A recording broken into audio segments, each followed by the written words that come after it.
You're listening to The Low and No Show, a podcast that tells the inspiring stories from brands and the founders. My name is Johnny Stevens, the founder of Better Without, the app that helps people discover low and no drinks. I'm sitting down with guests to hear their stories, learn about their products, and the lessons they've learned. Hello and welcome to another episode. This is episode number 4 and I'm here today with Tom Watson. Tom is from Talk Club and Talk Club did a collaboration with Bristol Beer Factory.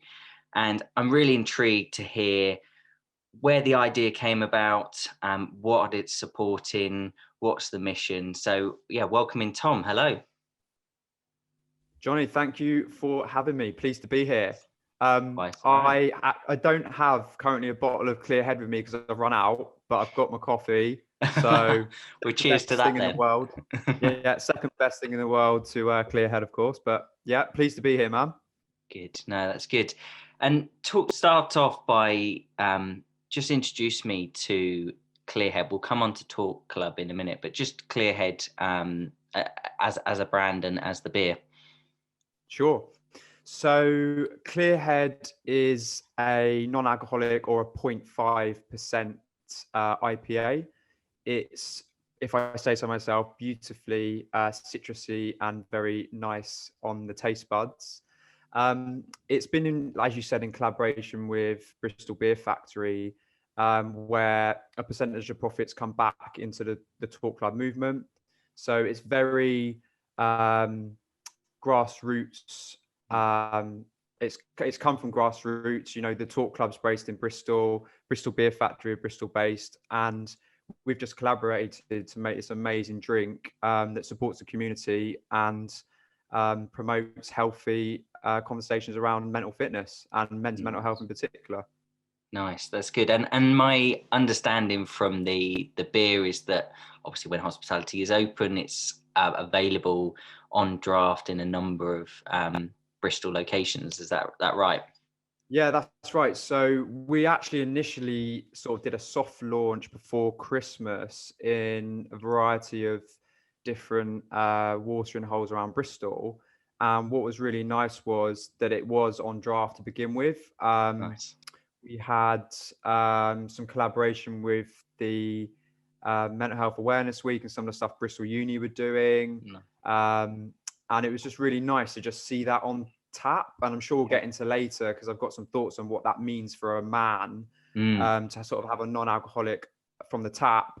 But it's now progressed to the bottle launch, which we're trying to get far and wide. So we've got Nice. We're sort of got both bases covered at the moment. Brilliant. Yeah, well, I say whilst hospitality and pubs are closed, at least you can get out to people and actually get a wider reach with the product, which is brilliant.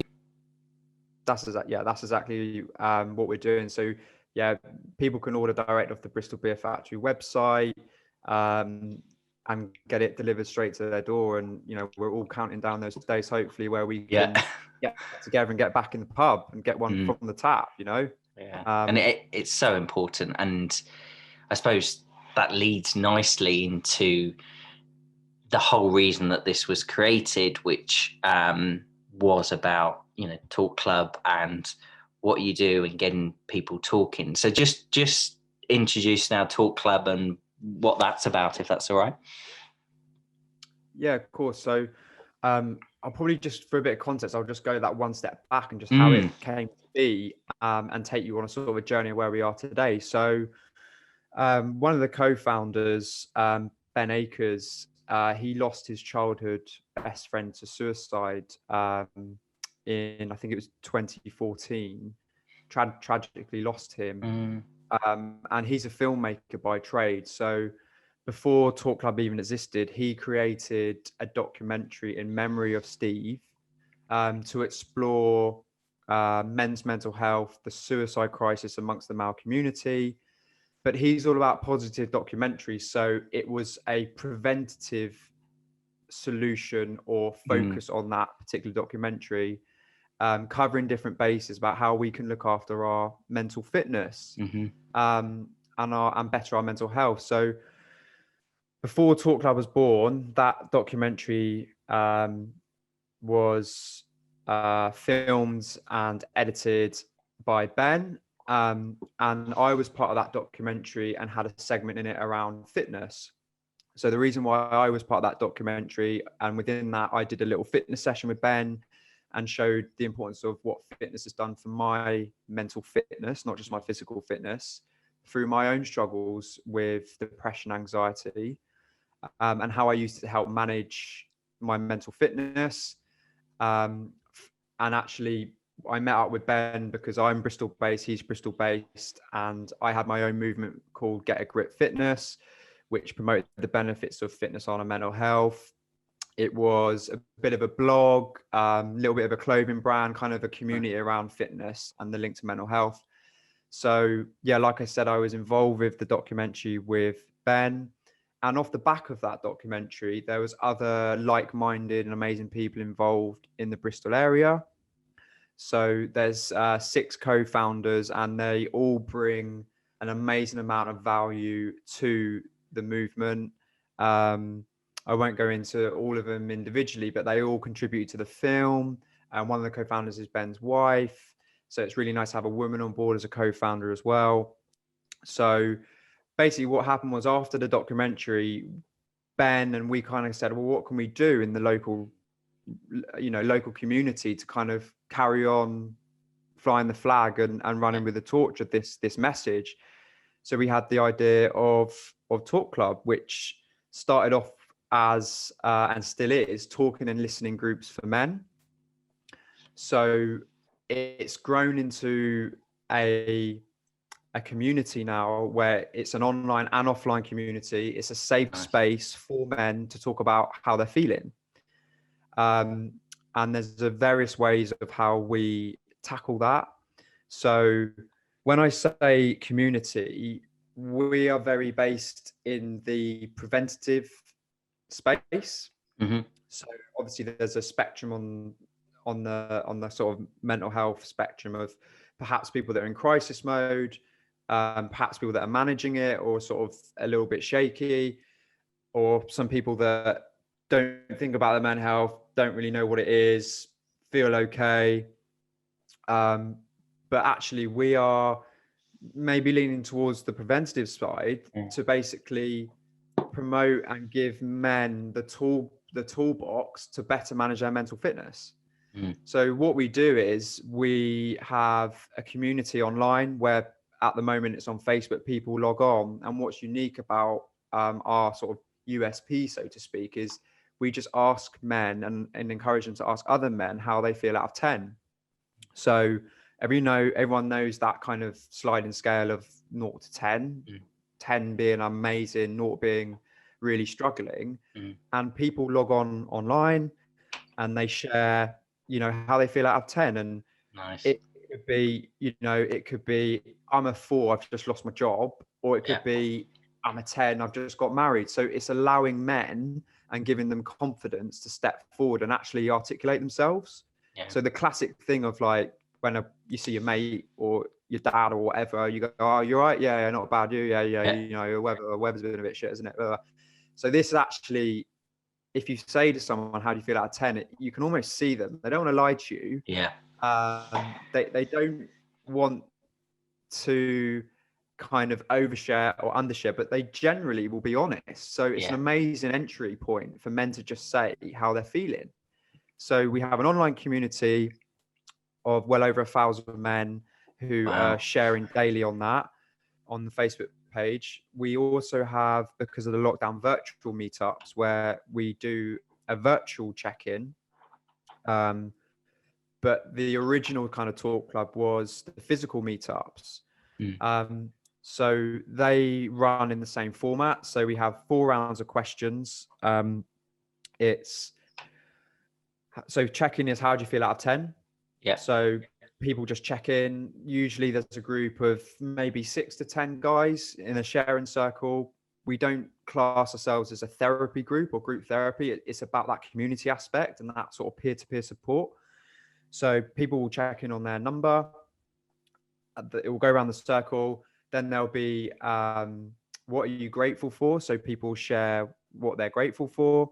And then it will be a check-in on what are you going to do for your mental fitness this week. So gratitude check, mental fitness check, and then a checkout number. And 99.9% of the time, the guys are checking out with a higher number they're checked in at. So it's a win-win for everyone. You know, people are sharing authentically and being their true selves.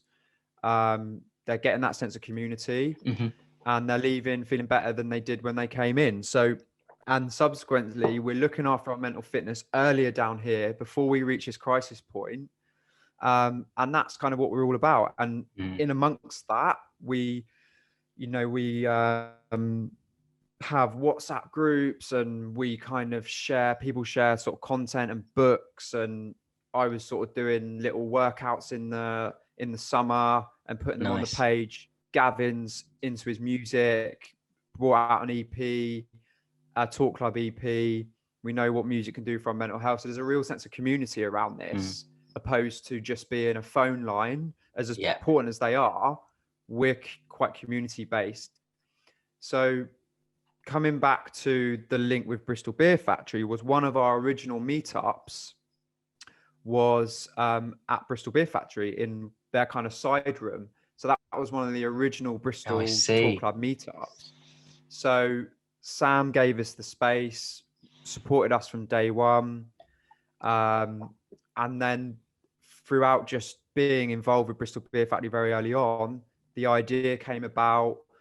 Sam came along, you know, and the journey with us was amazing, and drove it right through to getting a product that you can pick up and taste. And that's kind of, that's where we are today, really.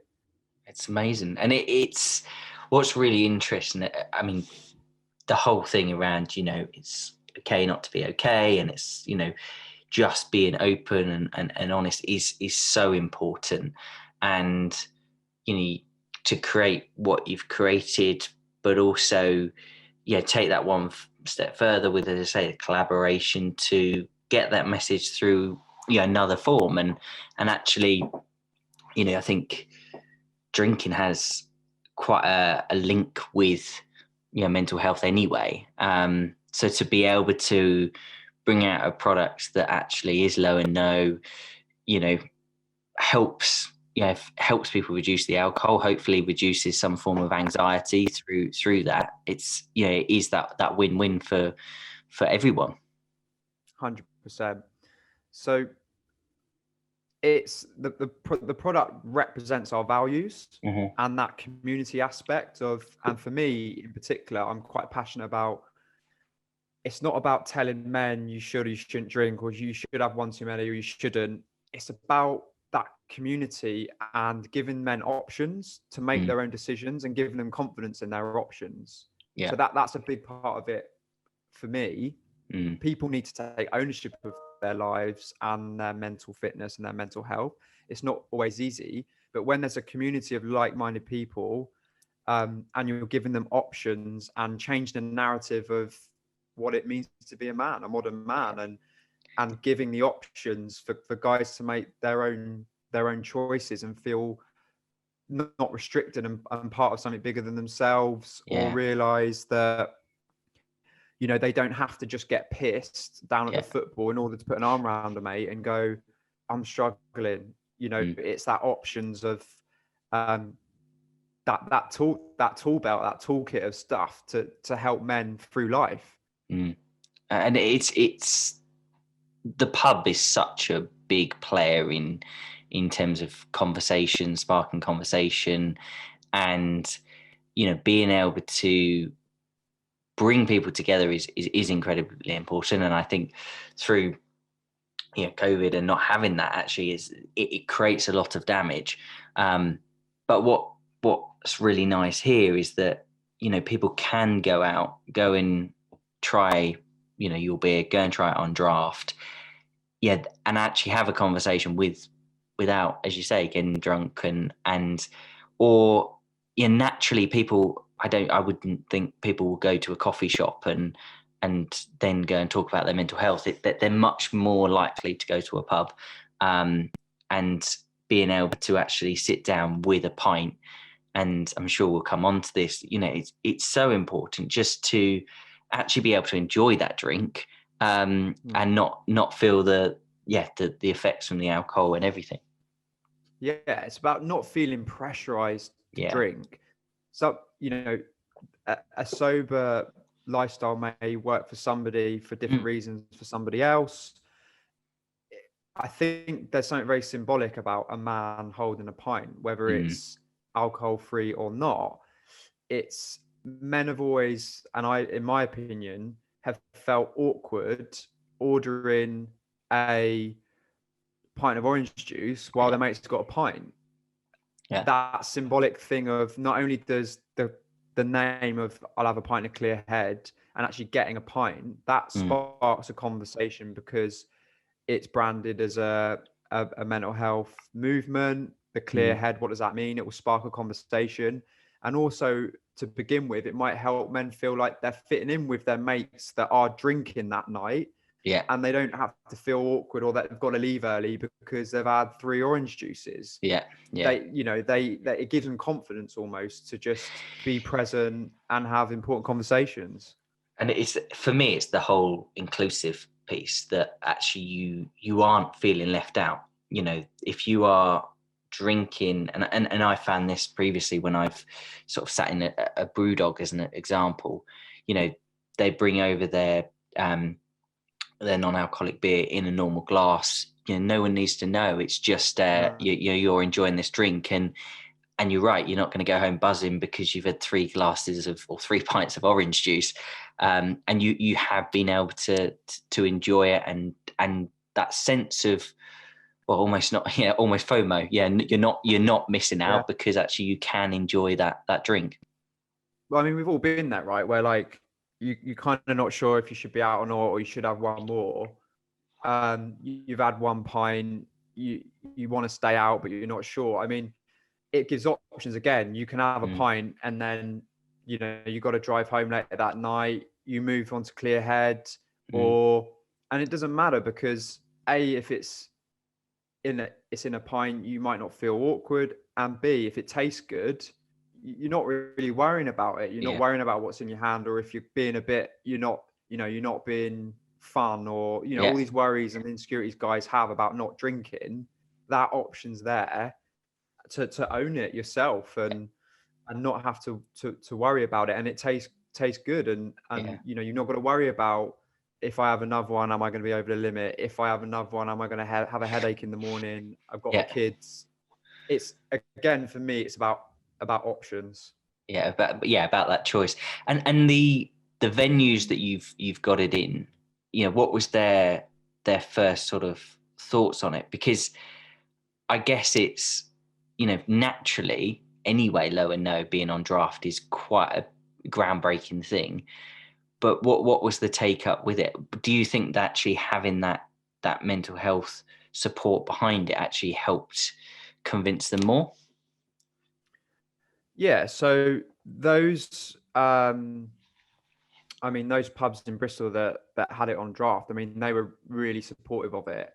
So not only were they saying how good it tastes, like when I went and got my first pint of it, I went with my girlfriend, and it was quite a nice moment. The first thing the guy said was like, oh, it tastes really good. Like, I wouldn't actually realize that it was non-alcoholic, and I think that's a true testament of actually how far this sort of market's come. And obviously with what you're doing, you're learning about new products and this emerging kind of movement of non-alcoholic, and actually how good it can taste. I think there's this taboo of like a pub wouldn't want to stock it, or because they didn't think it would sell, and then it was always that awkward bottle at the back of the fridge and no one ever ordered. Whereas when I walked in and saw it around the venues around Bristol, the yellow and blue branding, it says Clear Head, it says men's mental health movement. We're thinking about bringing out, beer mats and just sparking those conversations, getting it in front of people. So it's just normal, it tastes good. People don't feel awkward ordering it, being like, oh, if I order it, then do I have to talk about my mental health? There's no rules here, but it's it's about normalizing that non-alcoholic market, Yeah. and as well as just guys not having an issue, or anybody for that matter, ordering a non-alcoholic pint. Yeah. No, It's that that's, change, that shift in movement, and all the bars in Bristol were super supportive. yeah. Um, yeah, it was nothing but a good feedback from what we Amazing. heard from them selling it. And I think, yeah, you make a very good point around, as long as it tastes good, I think people are, that whole low and no, oh, is it gonna taste good? Actually, once people have tried it for that first time, I don't know whether people make a decision to go, I'm going to drink that beer again because it's got 4.3% in it, or do they go, I'm going to order that beer because I like it? And I think majority of people order it because they like it. Why do people order Guinness? They like the taste. It's not because it's, they order it, and that's probably the, biggest example of where in the alcohol world, I know they're coming into low and no, in the alcohol world, where actually, people, Guinness is a very specific taste, but people go for it because they like that taste. Yeah, so a simple analogy for me is like it's very similar to how far like the vegan movement's come on, Yeah. right? Or vegetarian. So I'm a meat eater. Sometimes I'll have a veggie meal Mm-hmm. or a vegan meal, and I actually for my birthday, me and my girlfriend went to a vegan restaurant, or veggie and vegan restaurant. I had one of the best meals I've ever had. Yeah. Now, again, it goes back to choices. I'm Yeah. still a meat eater. I chose to go to a vegetarian and vegan restaurant because it tasted amazing, and I'd probably go back. Mm. But it's because that's come on so far, and I know particularly the vegan stuff. You can get like vegan cheeseburgers and vegan dirty fries and all that It's stuff. amazing. It may not be good for you in the sense of calories, but it tastes good, and I'd Yeah. probably buy it again because it Yeah. tastes good. It's the same with the beer. If it tastes good, depending on what the reason why I'm ordering it, I still drink alcoholic, I still non-alcoholic. Why not have those choices in life Yeah. to take control and decide what you want? And if it Yeah. tastes good, why wouldn't it's another option for you? Yeah, definitely. And for people that do drink, actually, if they are driving, have one alcoholic and then have the rest of the night as, on clear head, or they have that choice. And I think, yeah, for me, it's just a really, watching what you've done, um being able to get on draft straight away is also very impressive. It's where a lot of brands haven't, taken it straight away. But actually, what I find really interesting is, obviously, you've taken this to Bristol Beer Factory, and I spoke to Sam the other day, is, they've never done low and no before. So this is a completely, new path for them. And, from everything that I see, that the taste and flavor is of their alcoholic things, obviously, is so important to them. So I imagine when you went to them originally and they didn't know how to do it, that there is that element of risk of, actually, are we going to be able to do this right? For sure, like credit where credit's due. I mean, Sam at Bristol Beer Factory and his team, they've created an amazing tasting product, and Mm. the what goes into getting it to that end state is a dark art to me. This Yeah. collaboration wouldn't have worked without Sam and his team. Yeah. So huge hats off for them to be able to have the innovation and technology to not just get it in a bottle, but get it on draft. Yeah. Um, you know, kudos to Sam and his team.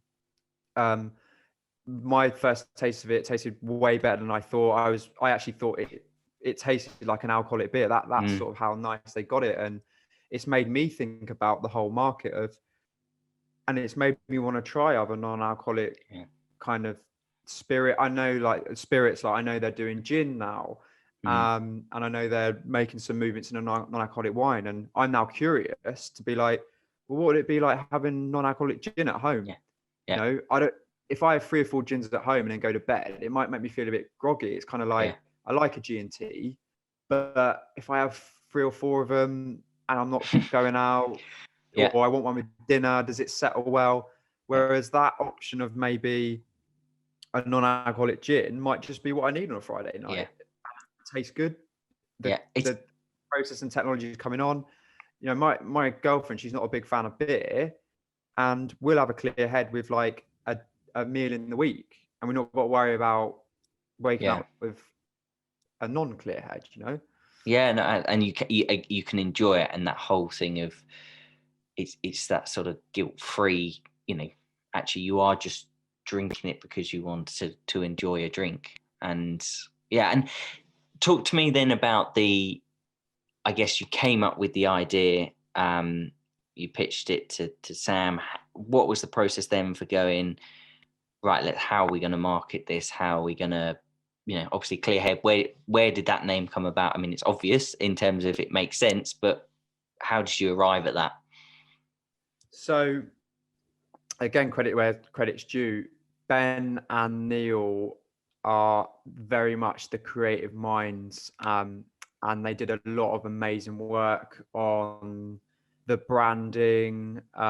They've got experience in advertising and marketing, career professionals in that stuff. We had a few brainstorm sessions, and they very much led the way in getting it, and in collaboration with Sam, to the end product.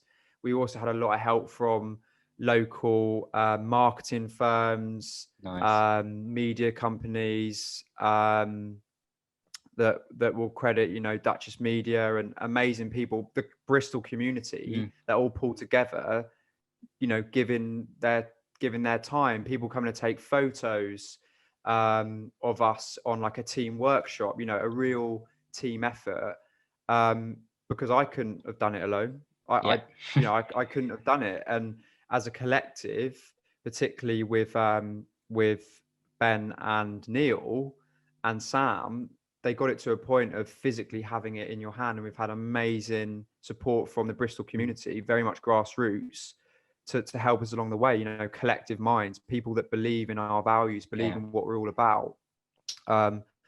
So yeah, like it's a team effort. I can't take individual credit for it, because it's been an amazing collaborative process to actually get it where it is today.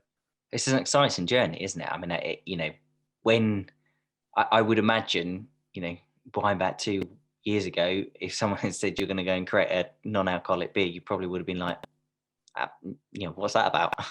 Yeah, it was just a pipe dream, and that building that relationship from the early days with Sam and Bristol Beer Factory, having some of our first meetups there, they knew what we were about. They knew what we were trying to achieve. They wanted to help us save men's lives. I mean, for me, it's not just about men surviving; it's about them thriving as well, and that community aspect of going, saving lives, but also giving men confidence that can spill over into all arenas of their life.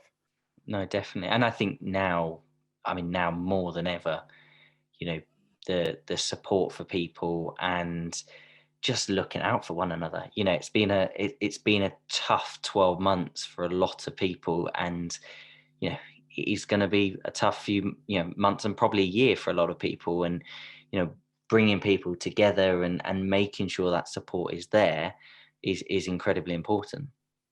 Mate, yeah, human connection, that's what we are in our core beings. We need that connection with other people. The technology stuff's amazing. It's allowed us to continue to connect, like what we're doing tonight. We're doing it over the internet.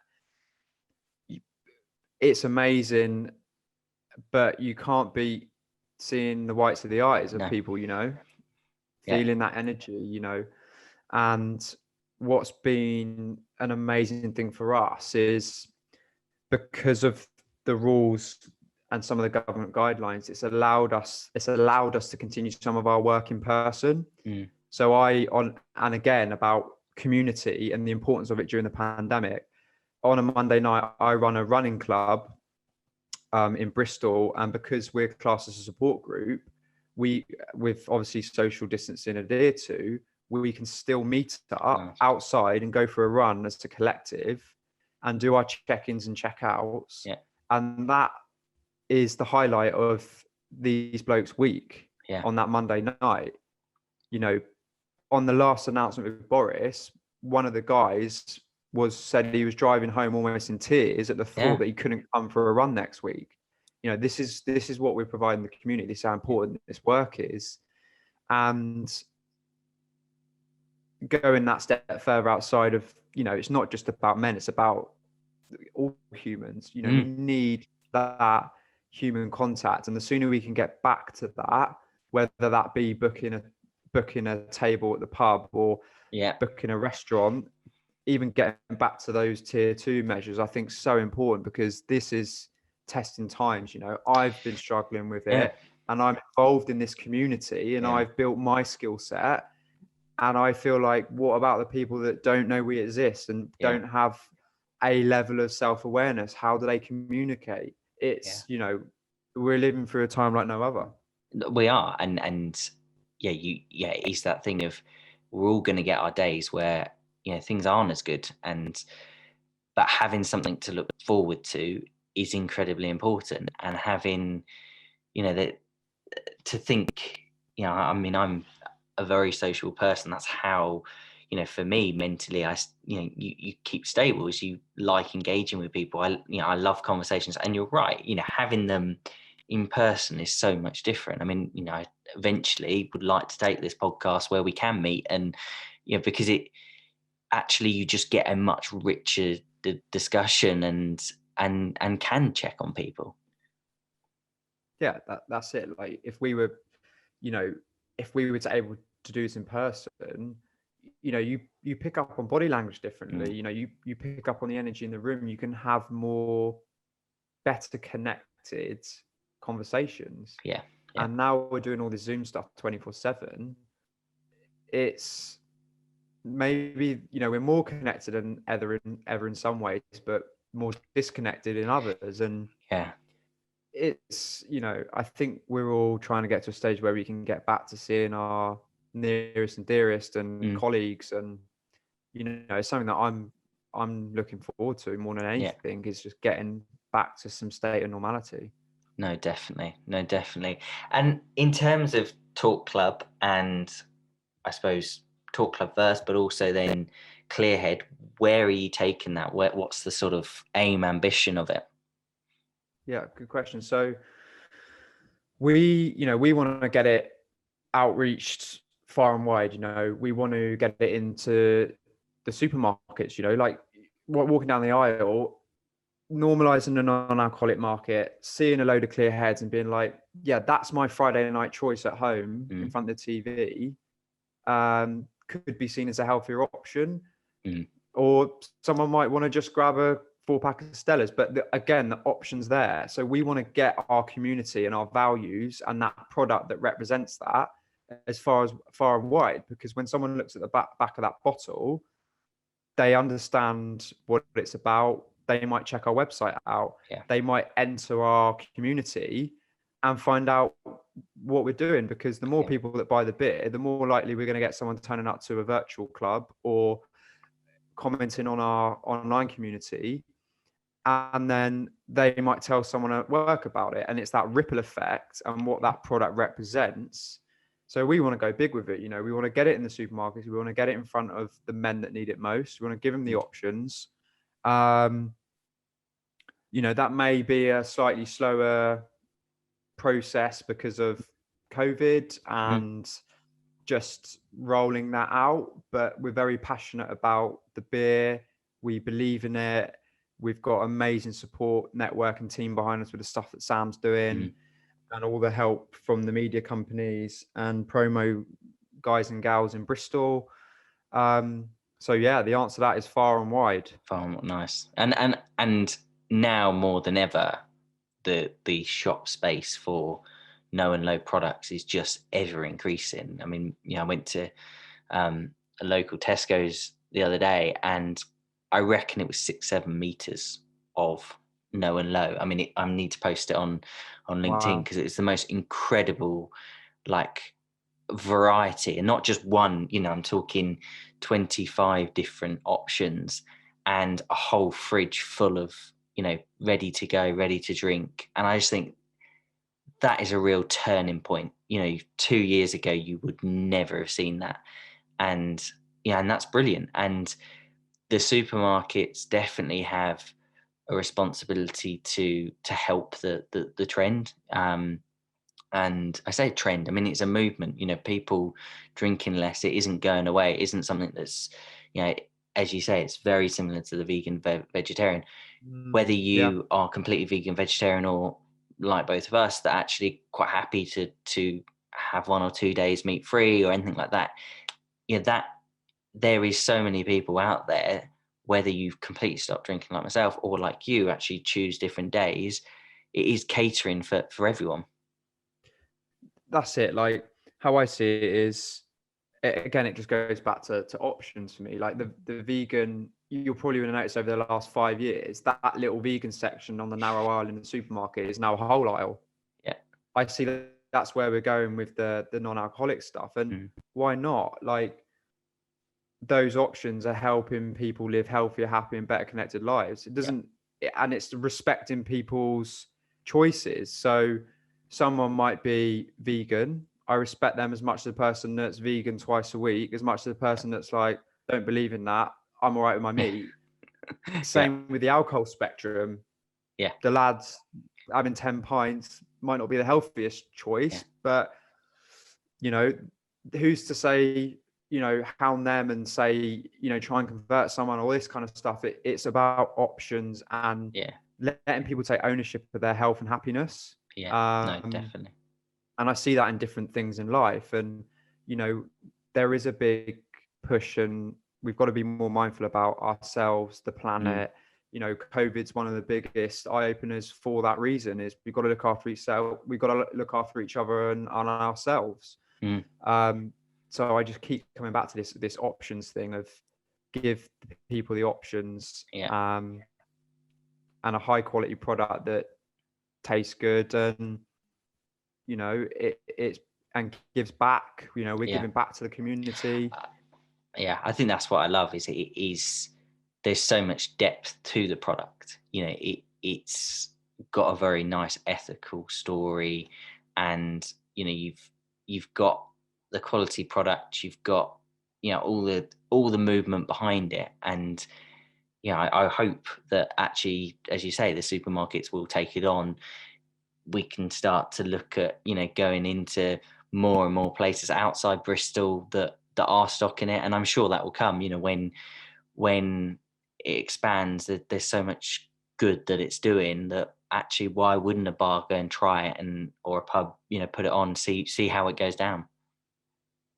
100%. That's where we're at. And we want to get it far and wide, get it to the men that need it, that want it, and spark those important conversations that we sometimes, and men struggle to have. Yeah, no, definitely. And in terms of, obviously, hospitality being closed, and when it is open, we'll have them on the app. I know we've got Clearhead on the app, but until people can get into hospitality again, where can they find you? Where can they order the beer?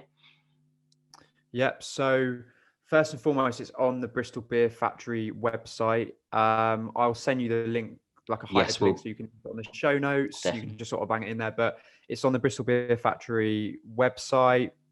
You can order it online. In terms of Talk Club, social media as well. So it's at Bristol Beer Factory on social media. So you can check them out on there. They've got other amazing, products and beers. But we are on their website, Talk Club, wetalkclub.com. All the information there about how to become part of the community, how to join a virtual Talk Club session. They run throughout the week. How to engage with us. Social media, We Talk Club UK. So all the usual kind of social channels, we're on there. We're engaging with the community. We are about to launch our second season of the podcast too. So we're just trying to get our values and what we're about, and just shout about it, and Nice. And remind people that we're here for the community. And you can buy the beer today. Now you can taste it. That sounds good, and I encourage everyone listening to go and try it. go and buy it. And as I say, keep an eye on everything that you're doing. So it's been brilliant having you on, Tom, and thank you so much for telling us obviously about the beer and also about Talk Club. Johnny, absolute pleasure to come on. I think what you're doing is amazing. Thank you. The app's forward thinking, and it's giving the people the options to take ownership of their life and their taste buds. Brilliant. No, that's great. Well, we'll speak soon, and thank you very much. Johnny, top man. Good to talk. Cheers.